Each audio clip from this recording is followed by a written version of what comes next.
broker asuransi di Jerman. di Jerman, tapi dia menaungi banyak perusahaan asuransi. Begini Pak De, ini sudah sangat syariah menurut saya gitu. Karena apa? Menarik. Karena dia bisa menghindari seseorang dari moral hazard.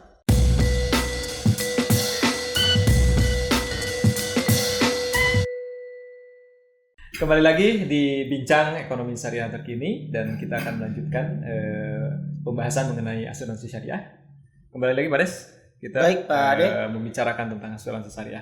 Baik,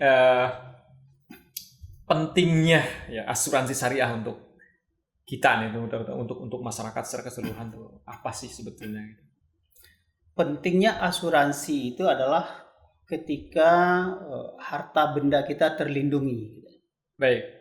Terlindungi karena memang tujuan dari asuransi itu kan untuk memberikan pertanggungan ya, pertanggungan, perlindungan terhadap harta benda yang terjadi ditimpa musibah. Itu pentingnya asuransi syariah, asuransi itu baik itu syariah maupun konvensional. Namun asuransi syariah kan seharusnya memberikan sesuatu yang lebih daripada pertanggungan itu saja.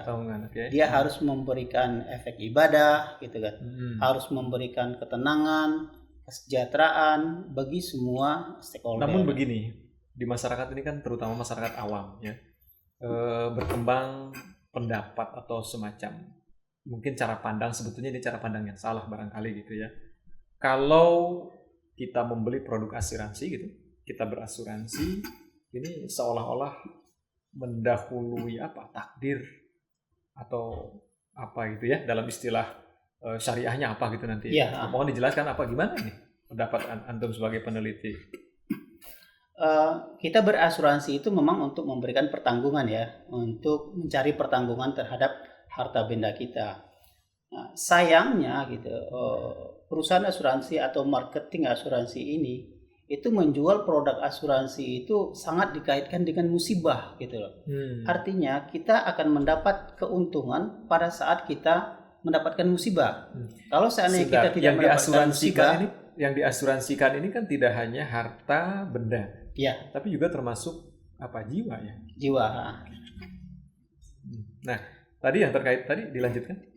Jadi kalau seandainya kita tidak mendapat musibah, artinya kita merugi di sana. Jadi agen asuransi atau marketing asuransi selalu menawarkan produk asuransi itu, kita akan mendapatkan keuntungan pada saat kita mendapatkan musibah kan. Ini yang mengerikan sesungguhnya gitu. Seharusnya kalau seandainya kita tidak mendapatkan musibah gitu, siapa sih di antara kita yang pengen mendapatkan musibah? Ada di antara kita yang ingin mendapatkan musibah. Nah, seharusnya yang mendapatkan keuntungan dari asuransi itu tidak orang yang punya mendapatkan musibah gitu. Tetapi orang yang tidak mendapat musibah malah justru lebih diuntungkan gitu. Nah, kan melihat perkembangan dinamika yang terjadi di industri dan juga di publik ya, di masyarakat begitu. Nah, tentu di sini ada ada yang dalam artian untuk bisnis asuransi ini ada hal yang menguntungkan dan juga ada yang merugikan kan gitu ya. Nah, Pak Des sebagai peneliti kembali mungkin dalam riset-risetnya juga menemukan gitu ya, apa sih sebetulnya bagaimana sih prospek perkembangan ya di industri asuransi syariah ini khususnya di Indonesia lah. Baik ya, prospek industri asuransi syariah di Indonesia ini sebetulnya sangat terbuka ya, sangat terbuka lebar. Pertama, mengingat masyarakat kita adalah masyarakat muslim yang terbesar gitu. Yang kedua, industri asuransi syariah itu harusnya berbenah diri gitu. Berbenah diri untuk mencari pasar yang belum tergarap ini gitu. Selama ini saya melihat industri asuransi syariah kita ini selalu mengikuti pola asuransi konvensional gitu. Nah, selama dia mengikuti asuransi konvensional, maka dia akan selalu tertinggal. Prospek yang cerah sebetulnya yang belum digarap oleh perusahaan asuransi syariah adalah menggarap pasar dari umat Islam ini. Tadi kita sebutkan bahwasanya prinsip dari asuransi syariah itu adalah ta'awanu 'alal birri wat taqwa gitu. Hmm. Ta'awanu 'alal birri wat taqwa inilah yang menjadi prinsip dasar yang bisa menggarap pasar dari komunitas muslim di Indonesia ini. Oke, kalau berbicara komunitas muslimnya, kita kan hampir barangkali 90% masyarakat kita ini masyarakat muslim gitu ya. Ini sama juga dengan industri keuangan saya kira ya, perbankan syariah misalnya. Nah, ini satu hal yang sangat kontradiktif gitu ya. Pangsa pasar yang begitu luas, tetapi kemudian ternyata yang mereka yang memiliki atau membeli produk-produk syariah gitu ya, termasuk di asuransi syariah ini juga relatif masih kecil gitu ya. Iya benar. Berarti ada faktor yang faktor penyebab terjadinya hal tersebut gitu. Menurut saya faktor yang paling dominan itu karena profit oriented dari perusahaan ini gitu. Jadi profit oriented dari perusahaan asuransi konvensional dan syariah saat sekarang ini itu sangat lebih utama daripada yang lain. Seharusnya asuransi syariah itu lebih condong kepada ta'awanu 'alal birri wat taqwa. Artinya profit yang dia cari itu bukan hanya profit nominal saja. Ada profit al khair di sana gitu, profit al birru di sana. Di sana terdapat takwa itu gitu. Nah, untuk melakukan pertolongan ini atau tolong menolong ini, itu seharusnya yang kita lihat itu adalah orang-orang yang membutuhkan pertolongan gitu loh Pak. Yang membutuhkan pertolongan itu sesungguhnya bukan orang-orang kaya kalau menurut saya gitu. Orang kaya itu sudah nggak butuh lagi pertolongan gitu. Justru mereka yang harus menolong gitu. Yang butuh pertolongan itu adalah masyarakat miskin, mereka yang lemah gitu. Nah, selama ini asuransi syariah tidak menggarap orang-orang miskin ini gitu ya. Orang miskin ini. Di mana letak permasalahan itu? Selama ini gitu, asuransi syariah itu selalu mencari pasar yang mereka bidik itu adalah orang-orang kaya, orang-orang yang punya mobil baru, yang punya pekerjaan bagus, yang punya bisnis bagus, penghasilan bagus gitu kan, masa depannya yang bagus. Itu yang mereka bidik dalam bisnis mereka gitu. Sesungguhnya orang-orang ini kan orang-orang yang sudah mapan gitu. Taruhlah orang-orang kaya itu ya punya 2-3 mobil. Kalau mobilnya satu hilang, 2 hilang masih punya mobil yang lain. Tetapi orang-orang miskin gitu, yang punya hanya 1 mobil, yang mobil itu dipakai untuk mencari nafkah, untuk angkot besi lah, angkot pasir segala macam. Kalau seandainya mobil itu rusak atau hancur atau terbakar, hilang penghasilan mereka gitu. Nah, seharusnya lembaga keuangan syariah gitu kan, asuransi syariah membidik pasar-pasar ini gitu. Jadi disitulah terdapatnya ta'awanu 'alal birri wat taqwa itu. Jadi kalau masih membidik orang-orang kaya itu ta'awanu alal profit menurut saya gitu. Bukan 'alal birri wat taqwa. Alal profit ya. Jadi selama ini memang yang dilakukan oleh perusahaan-perusahaan asuransi syariah berarti relatif masih sangat rendah ya dalam memberikan pemahaman kepada masyarakat secara luas, dalam mengedukasi masyarakat secara luas. Seperti itu. Ya, itu bisa terjadi gitu. Tetapi sesungguhnya yang sangat urgent itu adalah produk asuransi syariah ini gitu. Produk asuransi syariah ini harus diarahkan kepada orang-orang menengah ke bawah. Seperti apa itu? Umpamanya ya kita melihat pasar-pasar, umpamanya orang-orang yang punya mobil 1, rumah 1, pekerjaan yang tidak menentu gitu. Itulah yang diberikan jaminan-jaminan. Mungkin produknya bisa didiskusikan lagi gitu ya, bagaimana bagusnya biar mereka itu tercover dalam jaminan asuransi. Antum kan sempat menyampaikan bahwa selama ini produk-produk asuransi syariah itu banyak mengikuti produk asuransi konvensional ya. Gitu ya. Nah, ini akan selalu tertinggal kan gitu ya. Akan selalu tertinggal dari asuransi konvensional. Nah, apa yang harus dilakukan oleh perusahaan-perusahaan asuransi syariah dalam mengembangkan produk ini? Mungkin ada inovasi, mungkin hal-hal lain yang perlu dilakukan ya, apakah dari sisi manajerial dan seterusnya. Menurut Anda sebagai peneliti di bidang ini apa kira-kira? Ya, kita harus kembali kepada produk Produk itu harus diinovasi lagi agar produk itu berpihak kepada orang-orang yang menengah ke bawah gitu. Kalau seandainya produk itu masih berkiblat atau berpihak kepada orang-orang kaya, ya asuransi syariah ini akan tetap tertinggal gitu. Karena kita tidak akan mampu menyaingi asuransi konvensional ini. Yang asetnya Yang sudah asetnya jauh sudah lebih besar, banyak, kayak pengalamannya sudah banyak, gitu, nasabahnya sudah banyak, dan juga dari sisi aturan, gitu. Asuransi syariah ini tidak akan bisa bersaing dengan asuransi konvensional.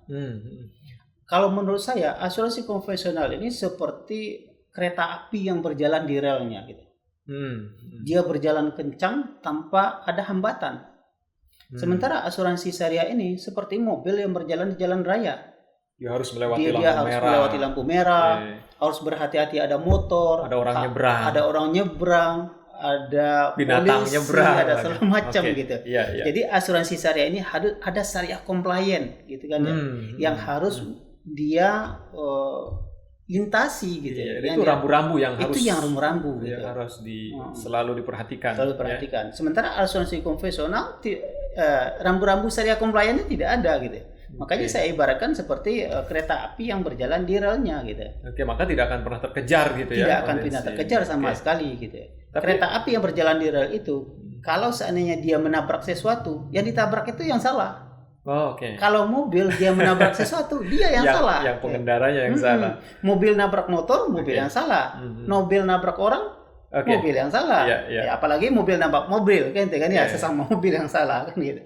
Oke, baik. Oke. Ini sangat menarik ya. Sebetulnya mungkin masih terbuka ranah untuk para peneliti juga melakukan penelitian-penelitian bidang ini ya. Iya, benar. Ya, saya kira tidak hanya peneliti-peneliti senior ya, tentu juga para mahasiswa ya yang meneliti di bidang ekonomi syariah Iya, benar. ini saya kira menjadi sangat penting juga ya untuk bisa memperdalam dalam konteks ini supaya kontribusi hasil riset-risetnya itu mungkin bisa bisa diimplementasikan gitu ya, bisa diwujudkan dalam praktek asuransi syariah sehari-hari gitu ya. Iya. Khususnya bagi perusahaan asuransi dan misalkan dalam pengembangan produk dan juga mungkin pengelolaan ya, supaya tadi bisa mengejar ketertinggalan dari asuransi konvensional. Oke.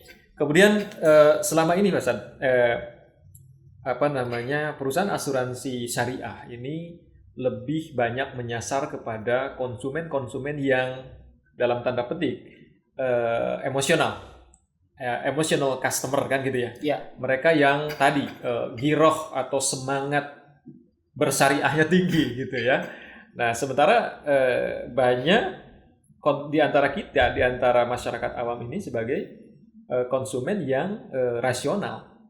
Ya tadi yang mempertimbangkan aspek profitnya, benefitnya dan seterusnya. Untuk ruginya ya. Untuk ruginya. Nah, bagaimana asuransi syariah ini menyikapi hal tersebut? Asuransi syariah selama ini adalah akadnya tabaru kan itu ya. Ya. Tabaru itu kita artikan adalah sedekah gitu.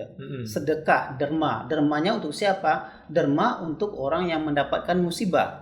Tapi kalau seandainya dia tidak mendapatkan musibah, yang dia dapatkan adalah pahala gitu. Nah, mungkin konsep ini berlaku untuk orang-orang kaya. Tapi bagi orang-orang yang menengah ke bawah, mereka akan berpikir, masa sih kita akan berderma kan itu kan ya. Sementara kehidupan kita masih kekurangan gitu, masih kekurangan. Jadi kalau seandainya konsepnya berderma gitu, maka orang-orang yang menengah ke bawah itu tidak akan pernah ikut asuransi gitu. Jadi akad tabaru itu gitu selama ini berderma dan mereka akan mendapatkan keuntungan kalau seandainya mereka mendapatkan musibah. Kalau tidak mendapatkan musibah tidak dapatkan keuntungan. Nah, menurut saya konsep ini juga harus dirubah gitu. Jadi seseorang yang sudah berasuransi itu, apakah dia mendapatkan keuntungan atau tidak mendapatkan keuntungan, dia juga beruntung. Gitu. Cara pandang ini yang harus dirubah ya dalam pandangan konsumen atau masyarakat secara umum. Pengelolaan polis barangkali Pak De. Pengelolaan polis. Iya. Selama ini polis asuransi itu kan berlaku 1 tahun. 1 tahun. Selama 1 tahun tidak terjadi musibah, polisnya hangus, kadaluarsa, kayak gitu ya. Nah, seharusnya gitu, seseorang yang sudah mendapat polis, dia akan mendapat jaminan pertanggungan dari perusahaan itu atau dari peserta-peserta lain, tidak hanya sebatas 1 tahun. Tapi pertanggungan itu seharusnya bisa dia dapat sampai dia mendapatkan musibah tadi, Musibah gitu ya, tadi. musibah atau risiko gitu. Masa musibah harus diada-adain ya? Iya, masa musibah harus Mungkin. diada-adain gitu. Oke. Jadi premi itu gitu tidak hanya bertahan 1 tahun, tapi bisa bertahan sampai dia klaim. Pada saat dia klaim boleh jadi mungkin preminya habis gitu. Dia harus memulai lagi dengan yang baru. Nah, kalau seandainya konsep ini dijadikan dijadikan sumber lah gitu kan, atau dijadikan model baru bagi perusahaan asuransi syariah, saya yakin banyak orang yang ingin ikut asuransi. Kenapa demikian? Karena ketika kita berasuransi, kita harus berpikir selama setahun ini apa sih musibah yang akan kita dapatkan gitu ya. Kalau seandainya tidak dapat musibah, berarti saya rugi dong. Kalau saya dapat musibah, berarti saya untung dong gitu. Jadi selama setahun itu dia berpikir musibah apa yang pengen dia dapati gitu loh. Agar dia untung gitu. Nah, seharusnya orang yang berasuransi itu kan dia harus menjaga mobilnya atau barang-barang miliknya seolah-olah dia tidak punya asuransi. Gitu. Tidak punya asuransi. Artinya dia logikanya jangan dibalik tadi. Iya, berusaha untuk tidak klaim selama-lamanya gitu. Jadi kalau seandainya kita punya polis asuransi, kita menjaga barang milik kita untuk tidak dapat musibah, artinya polis itu bisa bertahan lebih lama. Artinya gitu. Selama konsumen berpikir masalah tadi untung rugi terkait dengan asuransi, ya kan akan seperti ini kondisinya kan gitu. Iya. Jadi untungnya bagi nasabah itu yang harus dia dapatkan adalah kalau seandainya dia punya polis asuransi, dia akan merasa terlindungi sampai dia mendapatkan musibah gitu. Padahal siap mendapatkan musibah, dia mendapatkan ganti rugi. Nah, ini pemirsa saya kira juga menarik ya tadi bahwa kita berasuransi itu bukan berhitung untung dan rugi gitu ya. Bukan berhitung untung dan rugi, tetapi tadi dalam konteks ya kita punya harta benda termasuk jiwa, ya kita harus jaga kan gitu. Tetap harus kita jaga ya.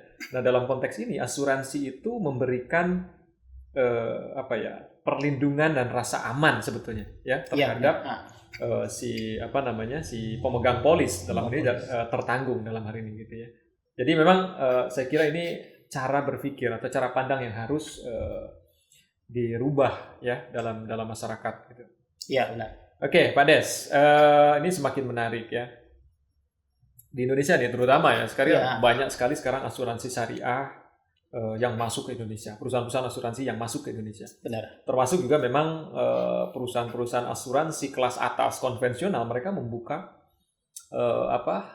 kantor cabang yang baru. Kantor cabang yang khusus melayani syariah. Iya, benar. Gitu.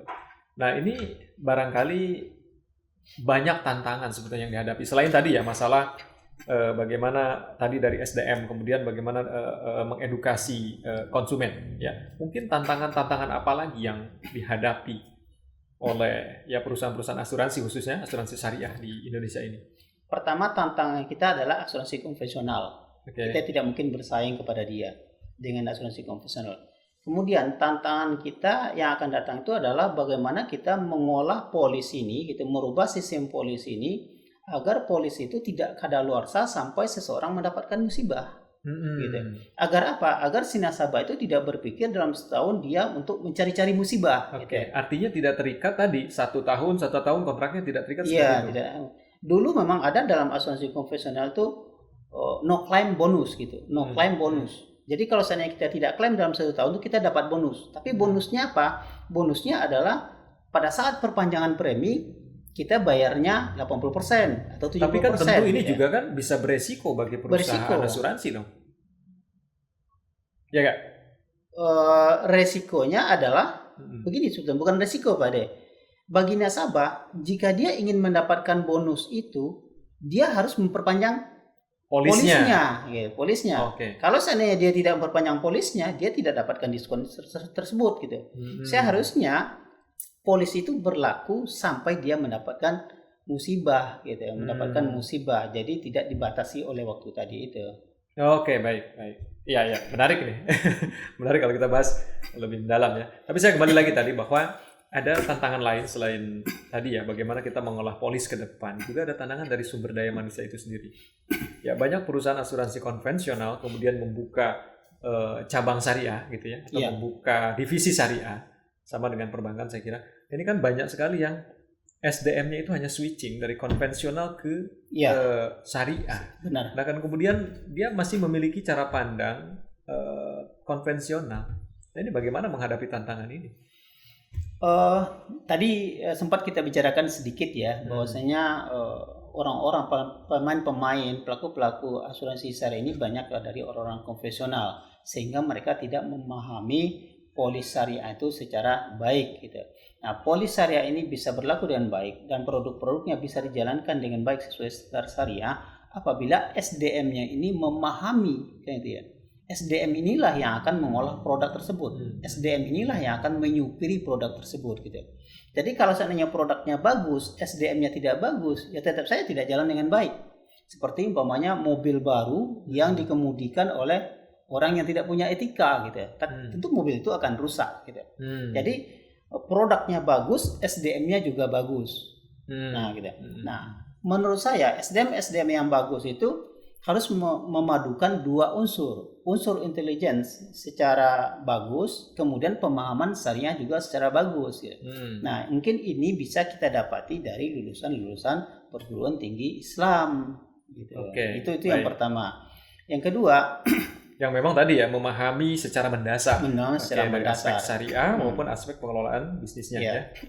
Tantangan berikutnya adalah mengolah pangsa pasar yang belum digarap oleh asuransi konvensional atau asuransi syariah selama ini, yaitu tadi yang saya sebutkan adalah orang-orang menengah ke bawah gitu. Orang-orang menengah ke bawah ini harus dicarikan jalan keluar bagaimana orang-orang menengah ke bawah ini agar mereka bisa di-cover oleh asuransi gitu. Agar mereka tidak keberatan atau mereka tertarik untuk menjadi peserta asuransi gitu ya. Bagaimana caranya? Ya, caranya adalah agar mereka tuh harus mendapatkan keuntungan dari produk asuransi tersebut. Ada nggak formula mungkin yang Antun tawarkan dari hasil riset-riset selama ini? Ya, saya berpikir begini, ketika orang-orang miskin atau orang-orang menengah ke bawah gitu ikut dalam premi asuransi atau membeli produk asuransi gitu, itu tadi dia merasa nyaman ketika dia punya polis tersebut. Artinya polis tersebut akan melindungi dia sampai dia dapat risiko gitu. Kayak kita umpamanya kita punya kita ke dokter lah gitu ya, kita ke dokter. Kita akan butuh dokter tersebut sampai kita mendapatkan sampai kita terkena penyakit. Kalau seandainya kita nggak kena penyakit, kita nggak butuh dokter. Gitu juga polis ini. Jadi polis ini kita butuhkan, tapi pada saat kita dapat musibah. Atau kayak kita punya handphone lah umpamanya kan, kita akan pakai handphone ini kalau seandainya kita ingin nelpon. Kalau seandainya kita tidak ingin nelpon, maka handphone tersebut tidak kita pakai. Begitu juga polis ini menurut saya. Pada saat polis ini kita beli, kita akan pakai kalau seandainya kita ingin klaim. Kapan kita ingin klaim? Kapan saja gitu. Tidak dibatasi oleh waktu.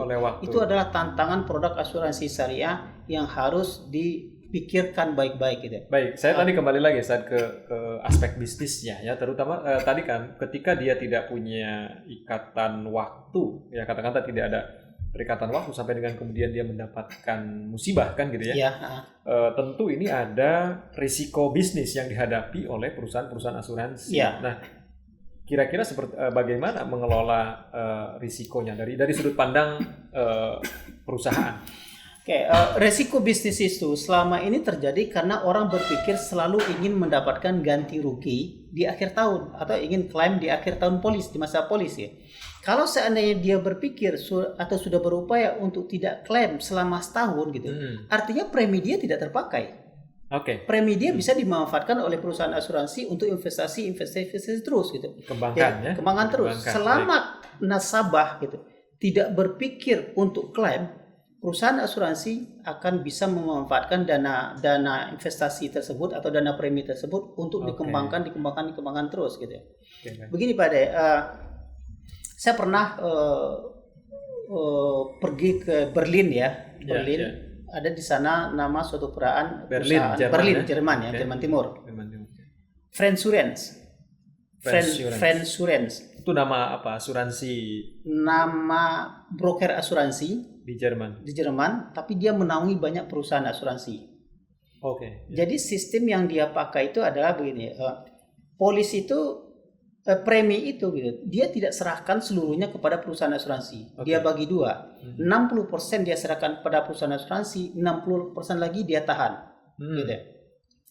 Jadi yang 40% ini nanti akan dia serahkan kepada perusahaan asuransi ketika nasabah klaim. Tapi ketika nasabah tidak klaim, maka yang 40% ini dia serahkan lagi kepada nasabah. Ya. Nah, di situ terjadi perusahaan asuransi ingin nasabah klaim agar yang 40% ini bisa dia ambil. Ya. Sementara perusahaan si nasabah tidak pengen klaim. Agar apa? Agar yang 40% ini bisa kembali kepada dia. Oke, kalau menurut Anda sebagai peneliti ini syariah ya? Ini syari. Begini Pak De, ini sudah sangat syariah menurut saya gitu. Karena apa? Menarik. Karena dia bisa menghindari seseorang dari moral hazard. Moral hazard itu adalah menciptakan musibah tadi, menciptakan mengada-ada musibah. Artinya ada ketidakjujuran di sana. Nah, dari sisi ini kedua-duanya ingin jujur. Perusahaan asuransi ingin klaim, sementara nasabah tidak pengen klaim. Nah, ini sebetulnya inti dari asuransi itu. Kalau seandainya kita mempunyai asuransi, kita harus menjaga barang kita sebaik mungkin seolah-olah kita tidak punya asuransi. Bukan kita pengen klaim gitu loh. Kalau demikian dua-duanya sudah jujur, saya kira bisnis sustainability bisnisnya akan terjamin karena ada itikat baik dua-duanya. Kita tahan dulu Kita tahan dulu sampai di sini. Nanti kita lanjutkan setelah break ya. Kita juga akan melanjutkan dengan maqasid syariahnya nanti insyaallah. Siap. Oke, demikian pemirsa, kita rehat dulu sejenak.